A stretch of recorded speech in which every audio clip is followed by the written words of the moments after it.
성도 여러분 안녕하세요. 대림절 기간 동안 이렇게 아침에 또 뵙게 되어 너무나 반가운 마음입니다. 이 성탄을 기다리는 그 주간에 하나님의 말씀을 통하여 은혜를 받고 또 하나님의 말씀 가운데서 우리 삶에 찾아오신 그 하나님의 위로와 하나님의 사랑이 우리 성도님들 모두에게 역사하고 또 역사하고 있기를 진심으로 축복합니다. 말씀 안에서 예수님을 통하여 위로받고 또 은혜 받기 원합니다.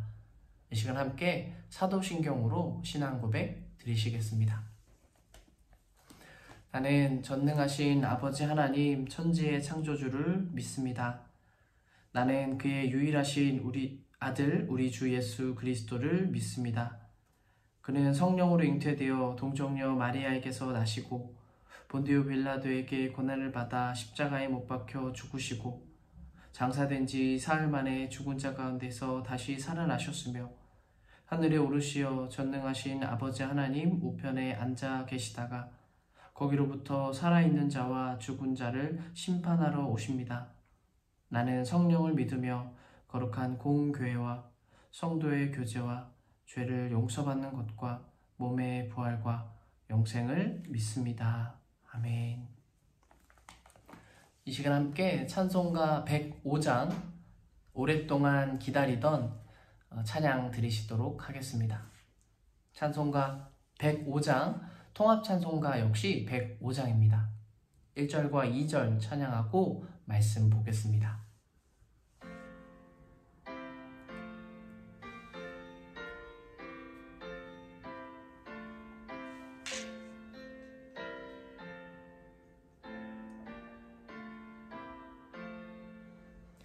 오랫동안 기다리던 주님 강림하셔서 죄에 매인 백성들을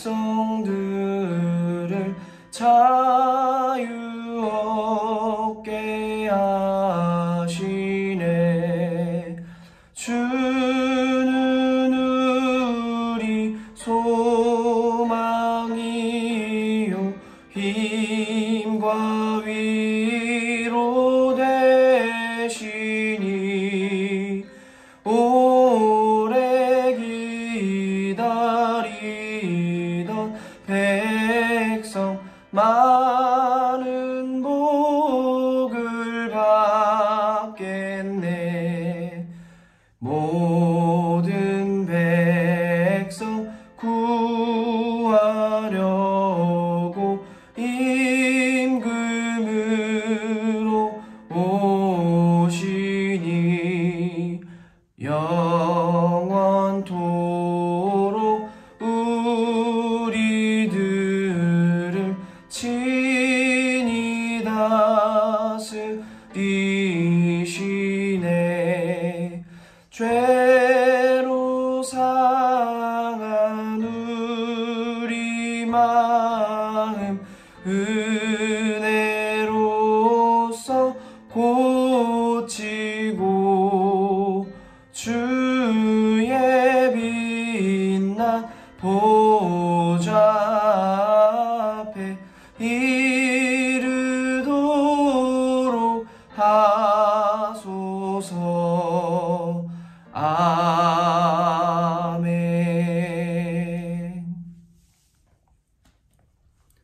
오늘 우리에게 주시는 하나님의 말씀은 누가복음 2장 8절로 20절까지의 말씀입니다. 누가복음 2장 8절로 20절까지 말씀을 제가 받들어 읽겠습니다. 그 지역에서 목자들이 밤에 들에서 지내며 그들의 양떼를 지키고 있었다. 그런데 주님의 한 천사가 그들에게 나타나고 주님의 영광이 그들을 비추니 그들은 몹시 두려워하였다. 천사가 그들에게 말하였다. 두려워하지 말아라. 나는 온 백성에게 큰 기쁨이 될 소식을 너희에게 전하여 준다.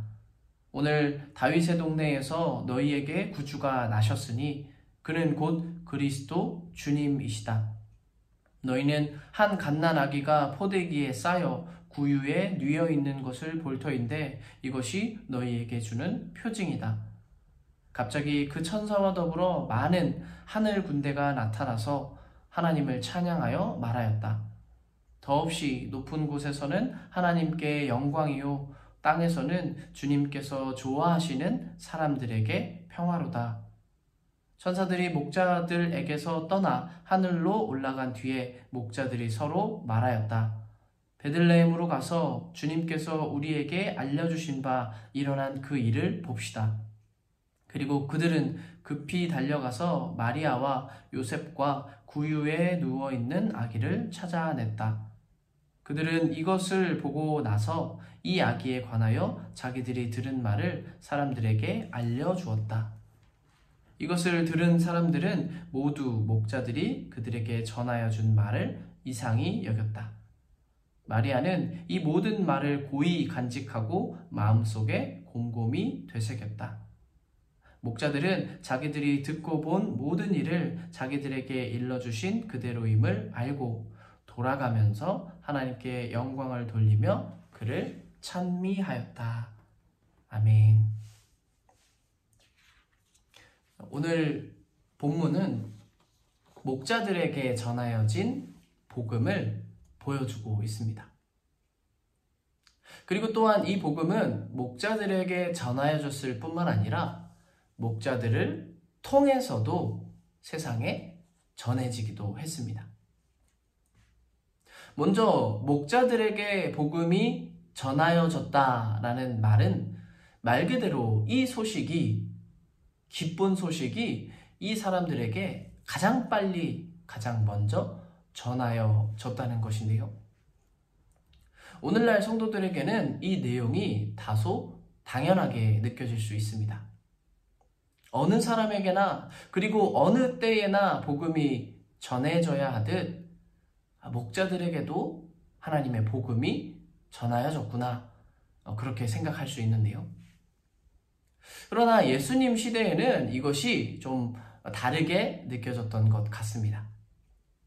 다르게 느껴질 수밖에 없었습니다.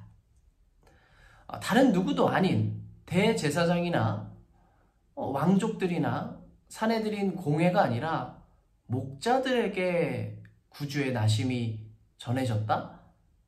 이것은 그 자체로 상당한 뉴스였습니다. 유대사회 안에서 양치는 일은 꼭 필요했습니다. 포도나무나 올리브나무를 키우듯, 또 농사를 짓고 농경 문화를 만들어내듯 여전히 양치는 일은 유대사회에서 중요했는데요.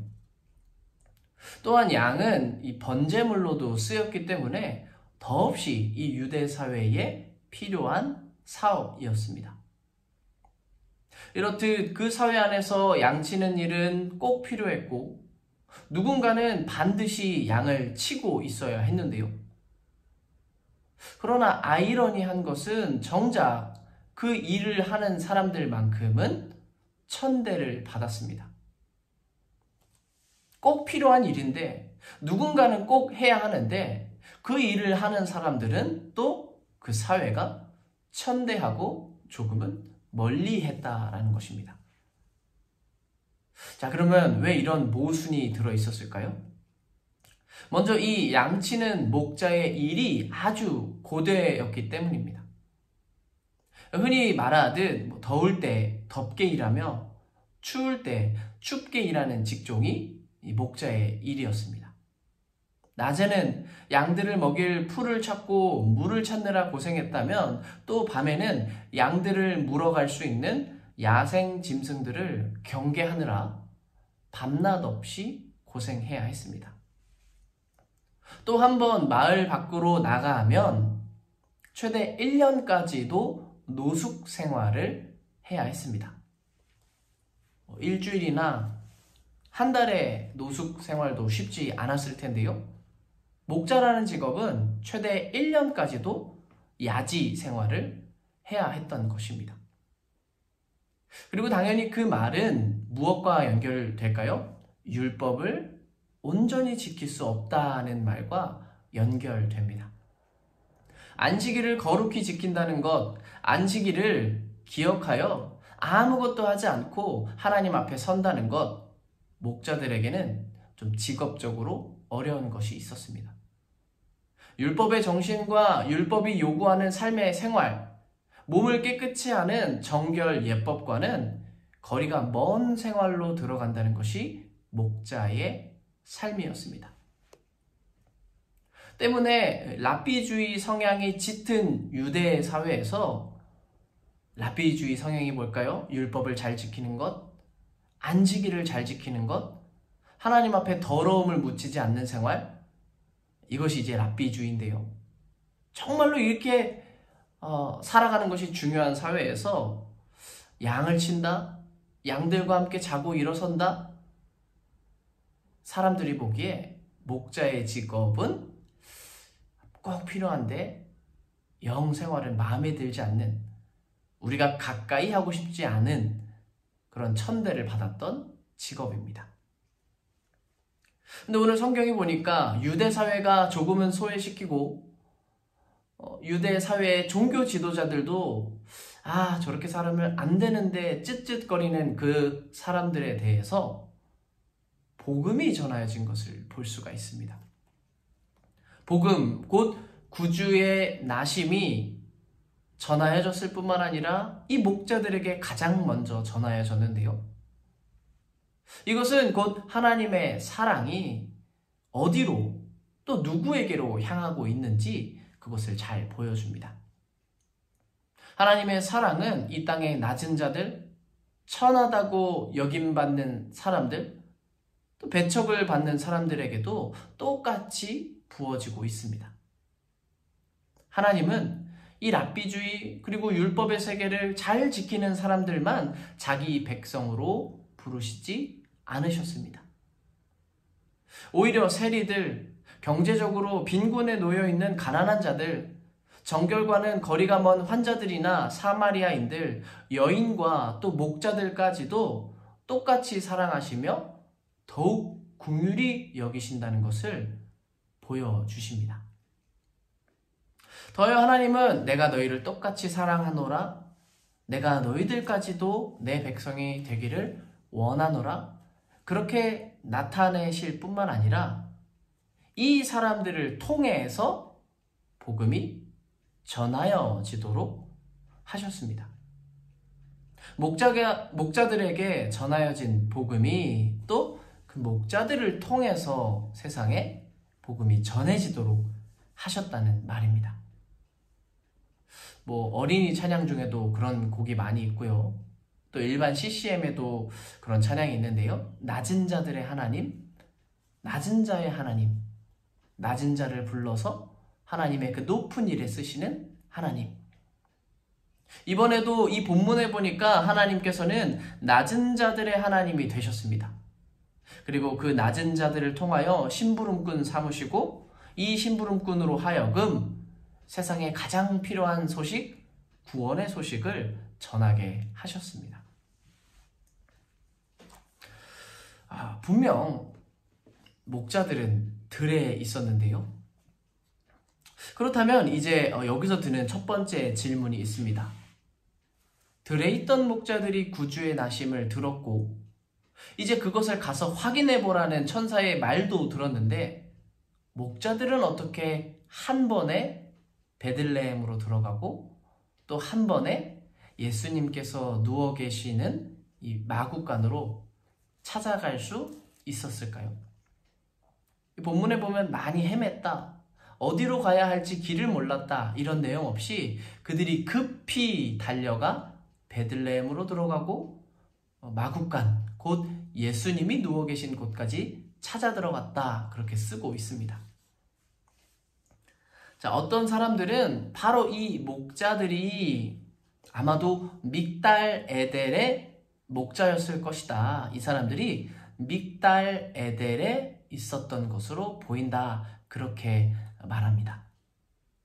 믹달 에델이 어디냐, 그리고 무슨 말이냐, 직역하면 양떼의 탑이라는 뜻인데요. 양들을 기르고 또 양들을 관리 감독하는 탑이 하나 서 있는데 그 탑에 서 있는 지역 이름이 믹달 에델이었습니다. 이것은 베들레헴 근처에 놓여 있었고 또 예루살렘으로 향하는 길목에 위치해 있었습니다.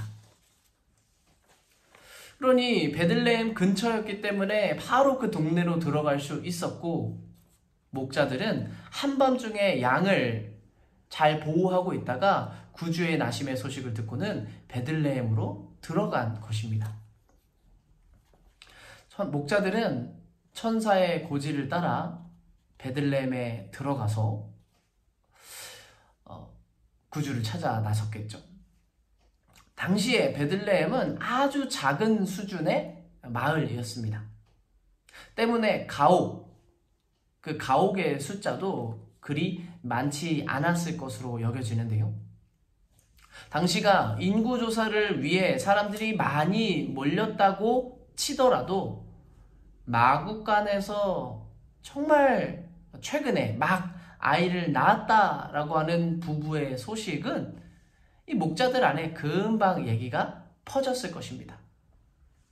또 어쩌면 마을로 베들레헴으로 들어왔을 때 태어난 지 얼마 안 된 이 신생아 아기를 위해 수발을 들고 있는 베들레헴 주민들의 모습을 보고 저긴가 보다. 저 마구간 안에 구주가 계신가 보다. 그렇게 목자들이 캐치했을 수도 있죠. 그래서 목자들이 조심스럽게 그러나 정말 기대하는 마음을 따라 마구간으로 들어갑니다. 그리고 들어갔을 때 천사의 말 그대로 포대기에 쌓여 구유에 누워있는 아기 예수님을 보게 됩니다. 아기 예수님을 보며 목자들이 감격합니다. 정말 감격하고 또 천사들의 말이 진실이었음을 보며 자기들이 어떻게 이렇게 찾아왔는지 사람들에게 말하기 시작하는데요. 오늘 본문 17절에 다음과 같이 얘기합니다. 그들은 이것을 보고 나서 이 아기에 관하여 자기들이 들은 말을 사람들에게 알려주었다. 목자들이 사람들에게 알려준 이야기라는 것이 무엇일까요? 포대기에 쌓여있는 이 아기는 그냥 아기가 아니라 온 세상에 큰 기쁨이 될 소식이라는 것입니다. 구유에 누인 아기는 약속대로 오신 분, 곧 다윗의 동네에서 태어나신 구주시라는 것을 환희에 가득 차 기뻐하며 증거하였습니다. 당연히 오늘 본문의 주인공은 목자들이 아닙니다. 이 본문에서 우리가 감사해야 할 대상, 우리가 진심으로 기뻐하고 또 기억해야 할 대상은 아기 예수님의 나심인데요. 그러나 비록 주인공은 아닐지라도 목자들의 모습을 보면 참 오늘날 성도들이 배울 것이 많이 있다고 봅니다. 목자들은 현재 기쁜 소식의 수혜자들, 정말 복된 소식의 수혜자들로 나타나 있고 세상에 오신 구주를 진심으로 기뻐하며 찬미하는 사람들로 나타나 있습니다.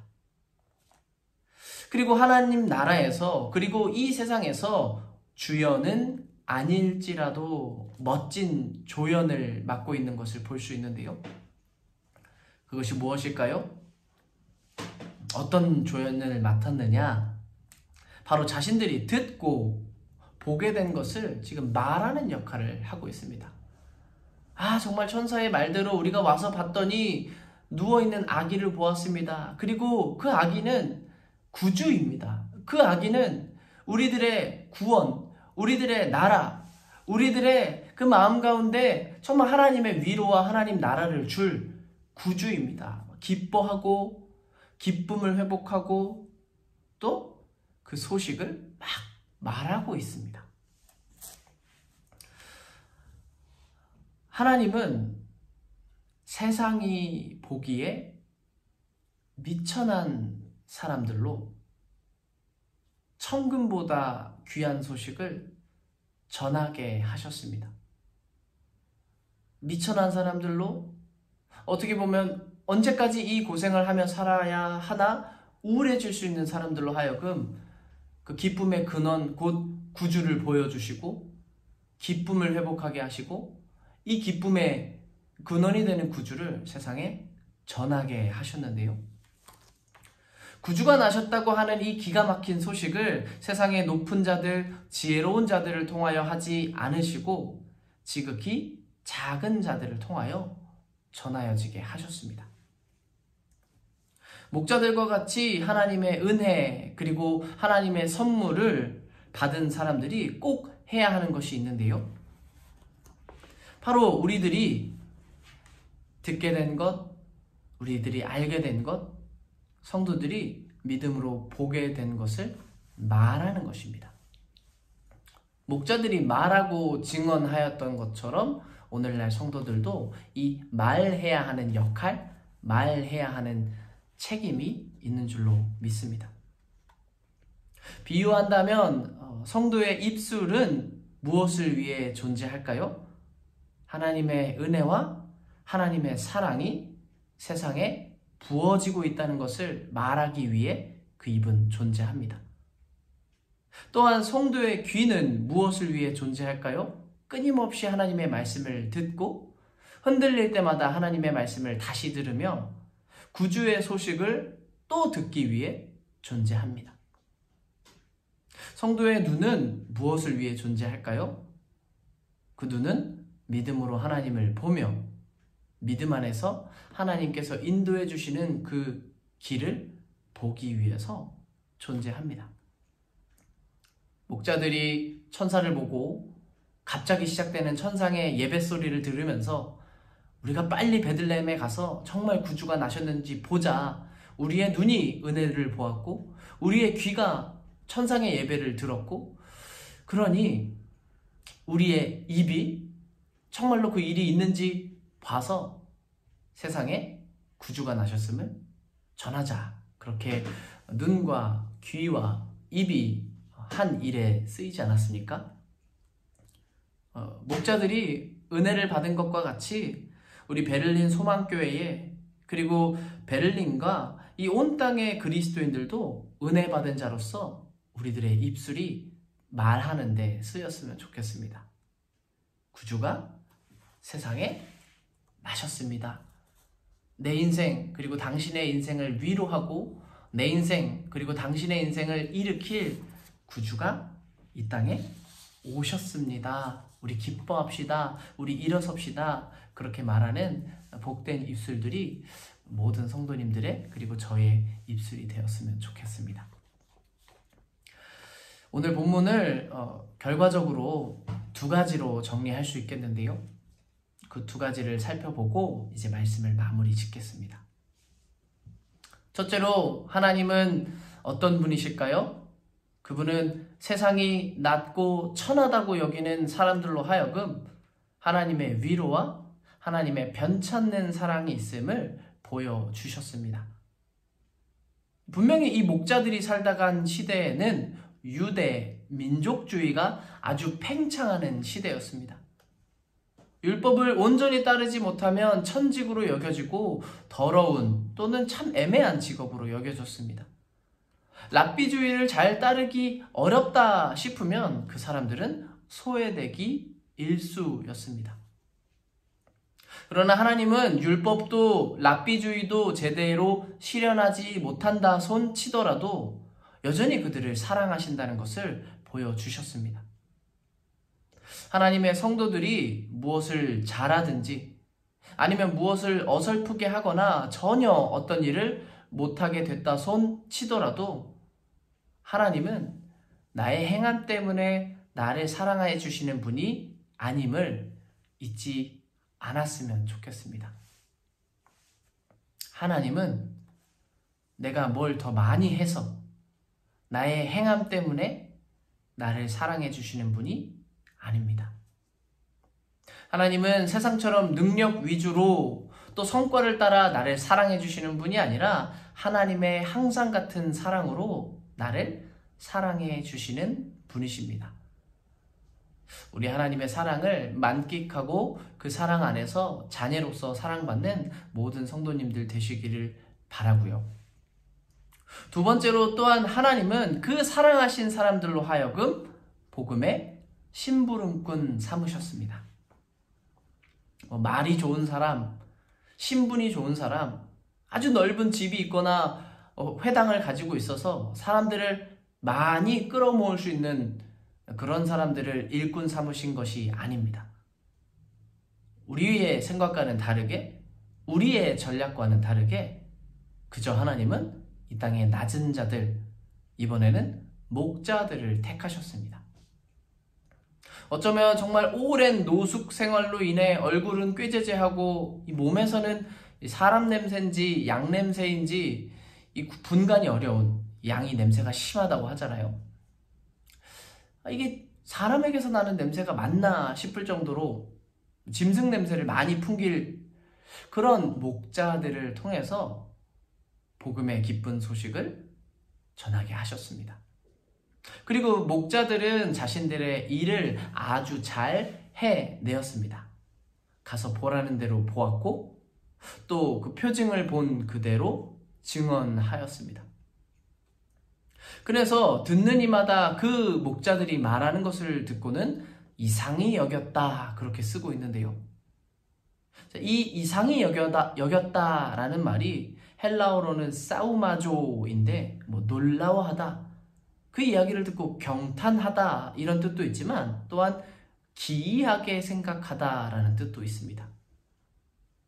어떻게 하나님이 다른 누구도 아닌 목자들에게 그 좋은 것을 보여주셨을까? 어떻게 하나님은 다른 누구도 아닌 목자들에게 천상의 예배를 보여주시고 구주의 나신 소식을 가장 먼저 보여주시고 이들로 하여금 복음을 전하게 하셨을까? 사람들은 경탄하면서도 놀라면서도 아주 기이하게 생각했던 것입니다. 여기서도 참 목자들에게서 생각해 볼 만한 부분이 있다고 드는데요. 목자들은 지금 무엇을 했을까요? 본인들이 의도했든 의도하지 않았든 사람들에게 질문을 만들어 줬습니다. 메시아가 이 땅에 왔다고? 이 아기 예수가 우리의 구주시라고?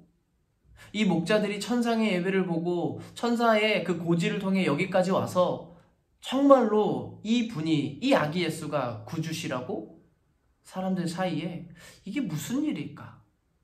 정말 하나님이 메시아를 이 땅에 보내주신 것일까? 질문을 만들어 주었는데요. 오늘날 성도들 역시 사람들로 하여금 믿게 하기 위해 복음을 과장하거나 더 잘 들리고 더 설득력이 있도록 하기 위해 복음을 편집할 필요가 없다고 봅니다. 그저 성경이 말하는 복음의 내용을 내가 전하고 그 복음의 씨앗을 있는 그대로 전하고 심어서 사람들 안에 그 복음의 씨앗이 질문을 만들어주는 것. 복음의 씨앗이 심기니까 자라게 하시는 하나님을 따라 사람들 가운데 정말 주님은 계시는가? 정말 날 사랑하시는 이가 계시는가? 정말 나를 구원하시고 나에게 눈물도 죄도 얼룩진 것도 없는 세상을 주시려는 분이 계시는가? 그런 질문을 낳는 우리 성도님들 그리고 제가 되었으면 좋겠습니다. 말씀을 정리하겠습니다. 우리가 말하고 있으면 그래서 우리가 하나님의 사랑 받은 그대로 우리도 세상에 나가서 하나님의 사랑과 하나님의 복음을 전하고 있으면 각 사람 마음에 우리가 알지 못하는 사이에 복음의 씨앗이 심겨지는 줄 믿습니다. 그리고 그 복음의 씨앗이 심겨지면 내가 의도하든 의도하지 않았든 각 사람들 마음 안에 믿음으로 걸어 들어가는 질문이 생겨날 줄로 기대합니다. 정말 이 사람이 말하는 주님은 계시는가? 그래서 그 질문 속에서 더 예배드리고 더 기도하고 더 하나님을 찾으려는 사람들의 그 마음이 생겨서 모두가 하나님을 보고 하나님을 따르는 대로 들어갔으면 좋겠습니다. 이 시간 함께 저희 찬송가 8장 그 어린 주 예수 찬양하고 기도하도록 하겠습니다. 찬송가 108장 1절과 3절 찬양하겠습니다.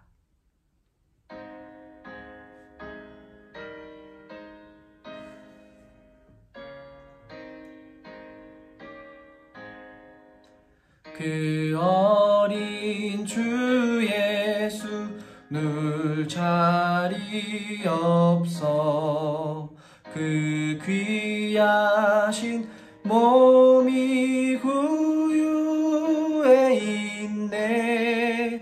저 하늘의 별들 반짝이는데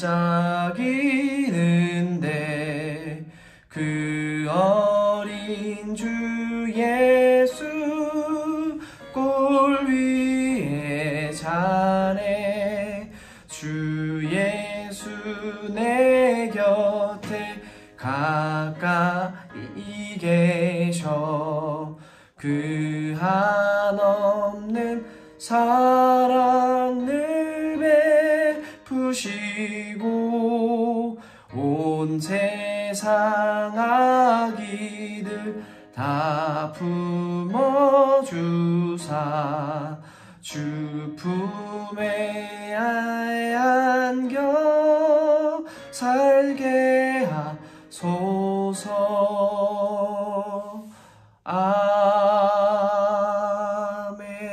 아멘. 제가 기도하겠습니다. 사랑과 은혜가 많으신 하나님, 어느 때에나 어느 순간에나 하나님께서 하나님의 사람들을 사랑하시며 이 세상에 작은 사람들, 이 세상에 구주밖에는 가진 것 없는 사람들, 이 세상은 별것 없다고 여기지만 하나님은 우리를 완전히 사랑하신다는 것을 주님 우리가 성경 안에서 믿고 또 위로를 받습니다.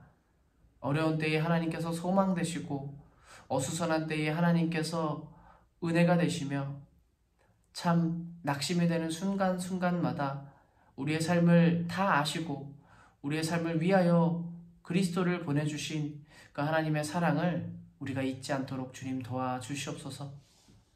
또한 목자들이 보여준 모습과 같이 본 것을 말하고 알게 된 것을 전하고 정말 구주의 나심 그대로를 순수하게 기뻐하고 감격하고 예수의 그 나심으로 인해 환희에 젖을 수 있도록 우리의 신앙의 순수성을 주님 살펴주시옵소서.